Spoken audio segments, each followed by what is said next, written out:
Hello et bienvenue dans une nouvelle vidéo. Aujourd'hui, je vais vous montrer mes tops et mes flops pour le mois d'août. Alors, je pense que j'ai pas besoin de vous expliquer ce qu'est une vidéo top et flop.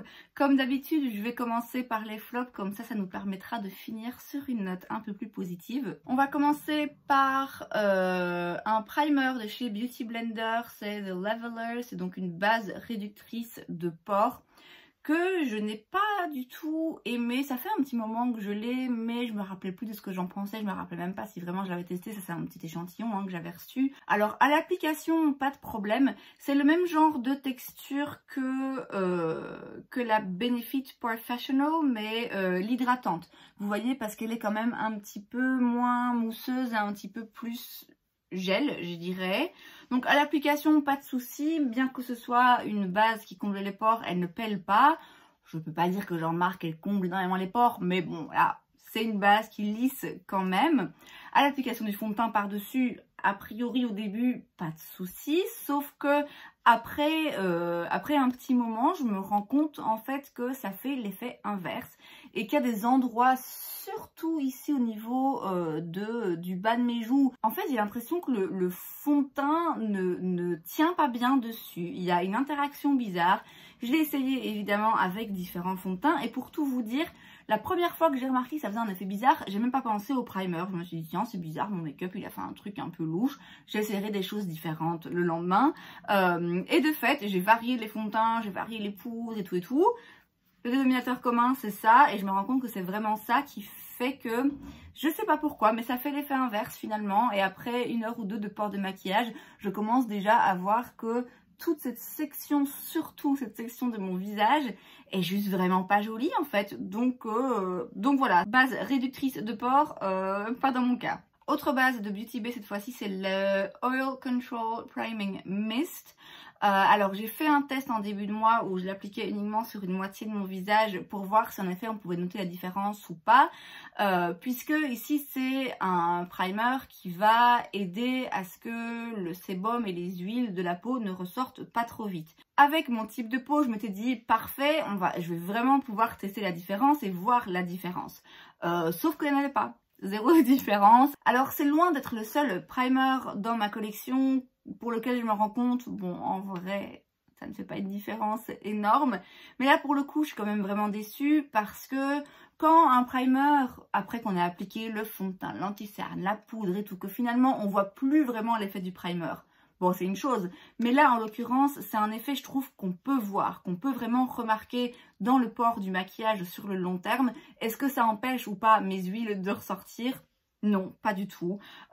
Du coup, voilà, assez déçue. En plus, le fait que ce soit en spray, franchement, pour moi, c'est pas nécessaire. J'y pense pas, du coup. Donc, vraiment, pour moi, pas un top produit. Chez SheGlam, sans surprise, si vous avez vu ma vidéo d'hier, j'ai le Cheeky Color Jam Afternoon Peach. C'est donc un blush en crème qui a une texture un petit peu mousseuse, qui est difficile à travailler, je trouve, qui s'étale pas de façon homogène, qui s'estompe pas bien, ouais, j'ai vraiment pas du tout aimé ce produit. Il se peut qu'il vous convienne si vous l'utilisez sur peau nue, alors je pense que ça peut être sympa, mais moi j'ai vraiment eu du mal à ce qui fonctionne au-dessus des fonds de teint. Peu importe le fond de teint, peu importe la méthode d'application, vraiment pas fan et assez déçue parce que j'aime beaucoup les blushs liquides de chez SheGlam, mais ça vraiment pour moi c'est un flop. Autre produit de chez SheGlam pour les yeux cette fois-ci, c'est le Glitter Wizard Invisible Jelly Shadow que j'ai depuis un petit moment déjà. Il a un petit peu séché, c'est donc une gelée pour mettre sur les paupières avec des paillettes et une base un petit peu transparente. Il a séché, vous allez me dire c'est de ma faute et en effet, mais il fait un truc bizarre, en tout cas il a fait un truc bizarre quand je l'ai appliqué sur mes yeux où ça a fait un petit paquet dégueulasse avec le peu d'anti-cerne que j'avais en guise de primer pour mes paupières. Donc ça, je l'ai utilisé là une fois récemment et je pense que je vais m'en débarrasser parce que non, ça, à chaque fois ça va me faire tout foirer, donc ça, flop. Et enfin, dernier produit, flop, encore un produit Beauty Bay. Alors, je peux pas dire que ce soit un fail complet, mais disons que par rapport à ce que j'attendais de Beauty Bay, je suis déçue et c'est un flop. Il s'agit de la palette The Golden Age. que j'ai utilisé une fois pour faire un look pour une de mes vidéos Devinez la palette de fard à paupières. Alors, n'importe qui d'autre aurait sorti cette palette, j'aurais dit ouais, ok. L'harmonie de couleurs, il y a quelque chose dans ce mélange de chaud et de froid qui me dérange un petit peu, que je trouve pas forcément hyper pertinent. En termes de qualité, voilà, c'est pas ouf, mais c'est pas non plus complètement catastrophique, vous voyez. Donc je pense pas que j'aurais forcément mis dans mes flops. C'est une palette où il y a quand même des jolies teintes, une palette que je réutiliserai sans doute.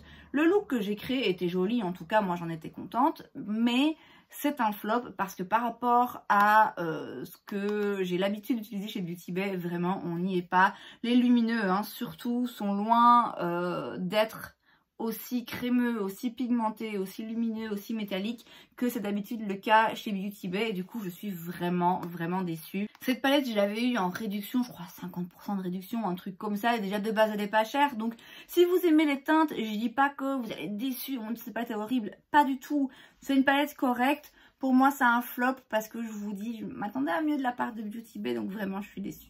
On passe au top et j'ai un autre fard à paupières comme ça en gelée de chez Shiglam, c'est le Jelly Wow Eyeshadow Pop.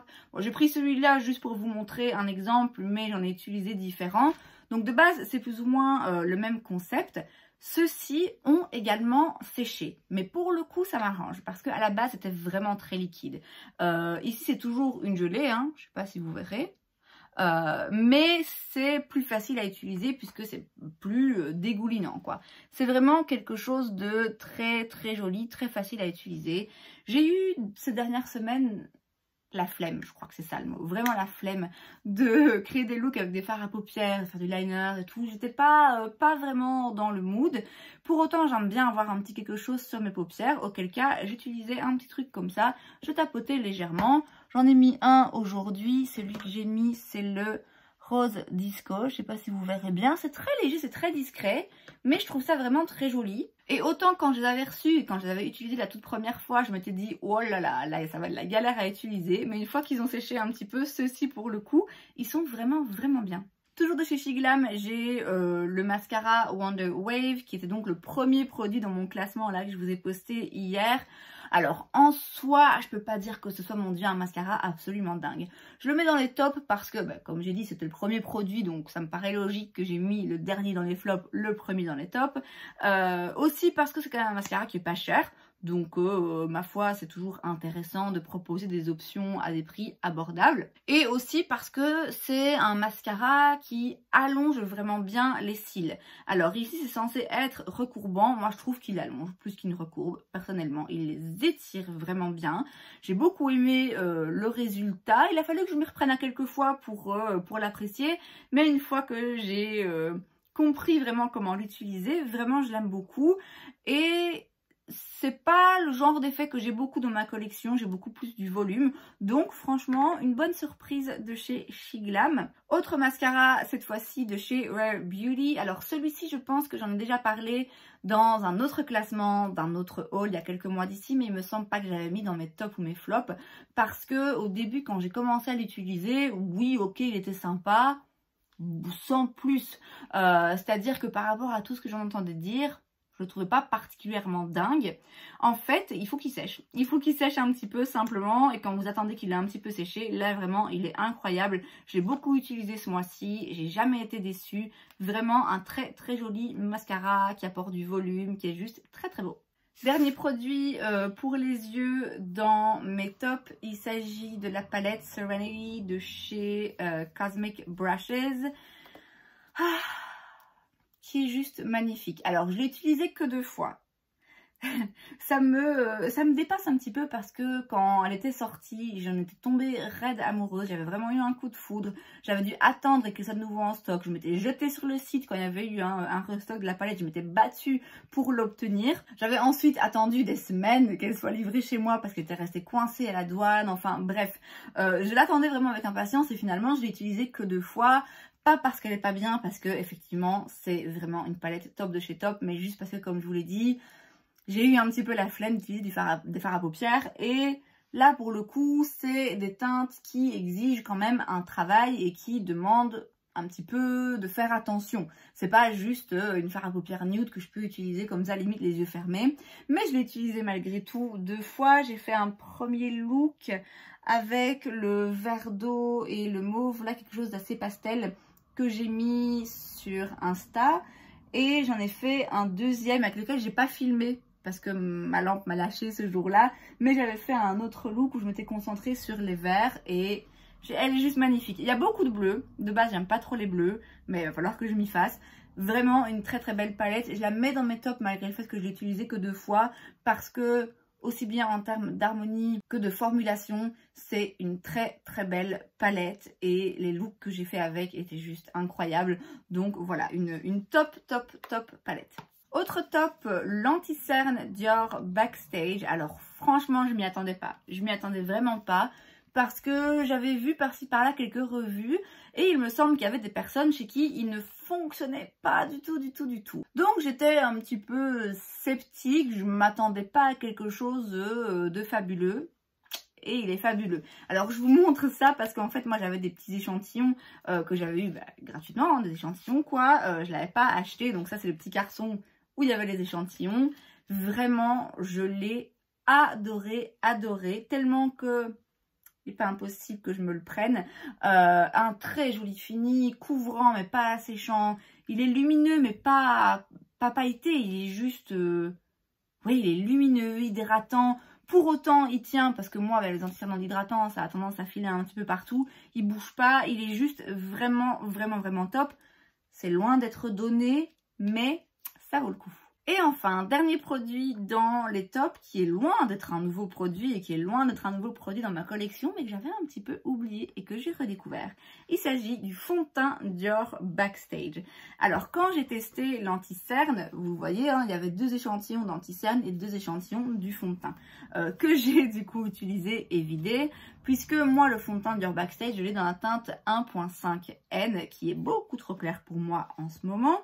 J'ai donc utilisé les teintes que j'avais en échantillon qui étaient plus appropriées par rapport à ma carnation de peau actuelle. Et ouais, j'avais juste oublié à quel point ce fond de teint est beau.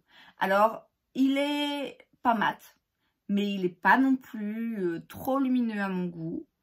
C'est pas le plus couvrant, mais malgré tout, je me sens quand même hyper à l'aise avec. Il sèche pas, donc si vous touchez, clairement il va transférer un peu, mais il ne bouge pas sur ma peau. Vraiment, j'allais dire une belle découverte, mais non, parce que je le connaissais déjà. Une belle redécouverte, parce que, je sais pas pourquoi, j'avais oublié que ce fond de teint était absolument incroyable. Il me fait juste un beau teint, une belle peau, et il vieillit bien aussi au cours de la journée. J'ai limite hâte de perdre ce foutu bronzage une fois pour toutes pour pouvoir recommencer à l'utiliser parce que il est juste très beau. Et c'est donc tout pour cette vidéo, j'espère que ça vous a plu. Si c'est le cas, n'hésitez pas à laisser un like. Vous pouvez aussi vous abonner à ma chaîne parce que c'est gratuit, donc pourquoi pas. Et moi, je vous vois la prochaine fois. Bye!